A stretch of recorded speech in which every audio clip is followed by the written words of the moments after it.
News Radio 710 Keel is your news and weather station.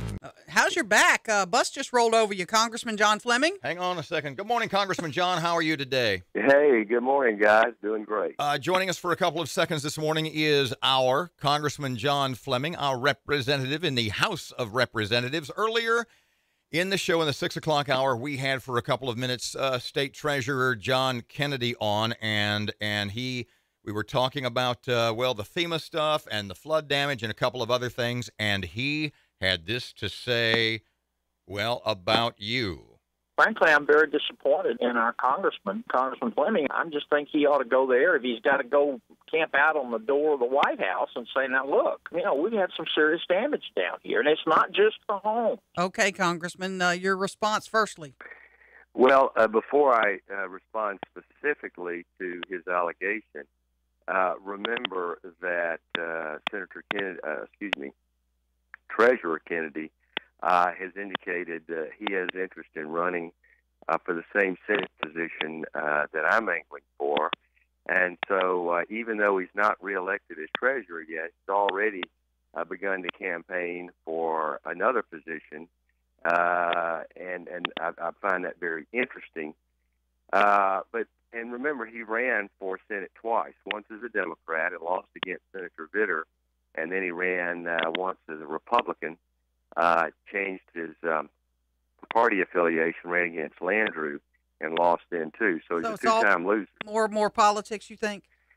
Yes, because let me explain.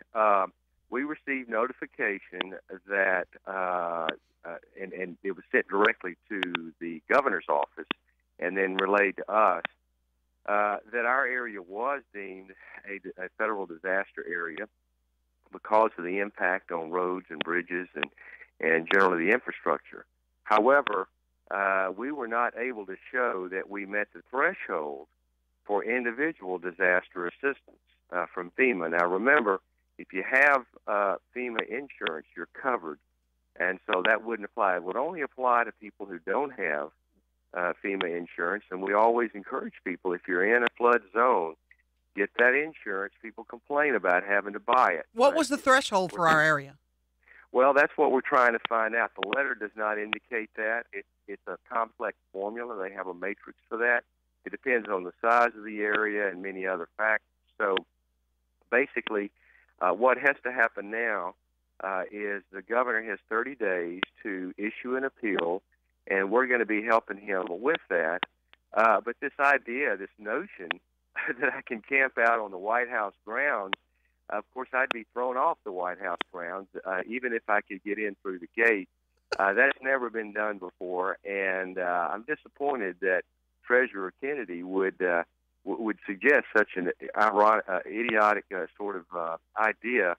There's a process to do this, and we have to meet that process. So basically, and you heard the soundbite yourself, what Treasurer Kennedy seems to be saying is if Congressman Fleming were only trying harder, then people in Northwest Louisiana could have gotten that individual FEMA assistance. You big, bad, mean congressman.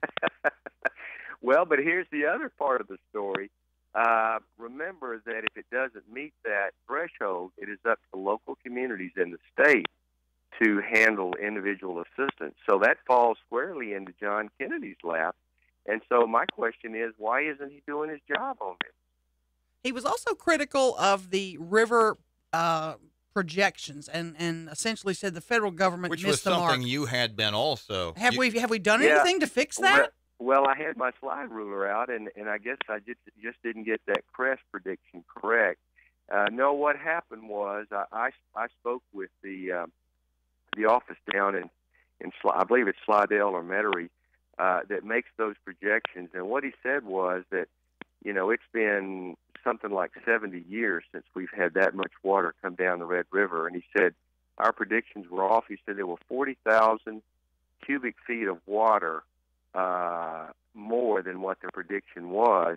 And he said, there's a lot of things that's changed about the contour of the river, the structures that are built on the side.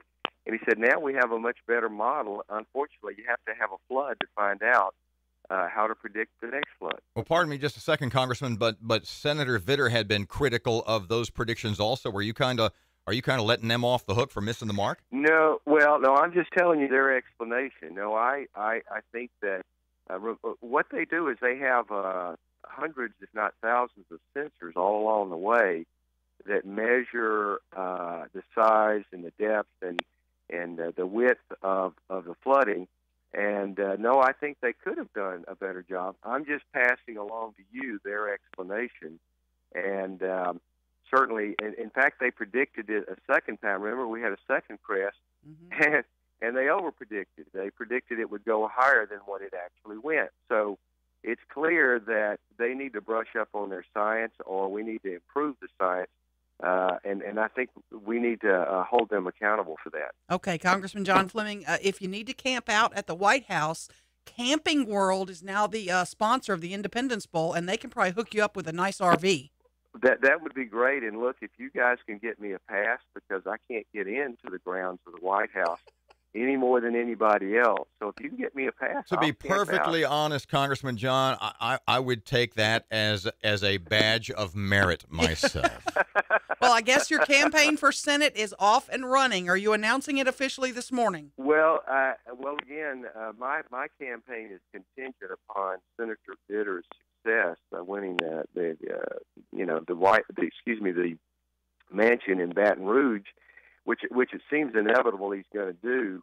And so, I'm already. You may have seen where I reported that I have in my cash account now $2.1 million, which is the kind of account level you need to run for Senate. I have outside groups like Citizens United, Americans for Prosperity, and others who are lining up behind me. So we're all set and ready to go. We're just waiting for Senator Bitter to win the governor's race. All right, you got enough money to buy a great sleeping bag. Thank you so much. RV, to say the least. Thank you so much, Congressman John Fleming. Great. Appreciate you joining us on such short notice. Always a pleasure. Thanks, guys.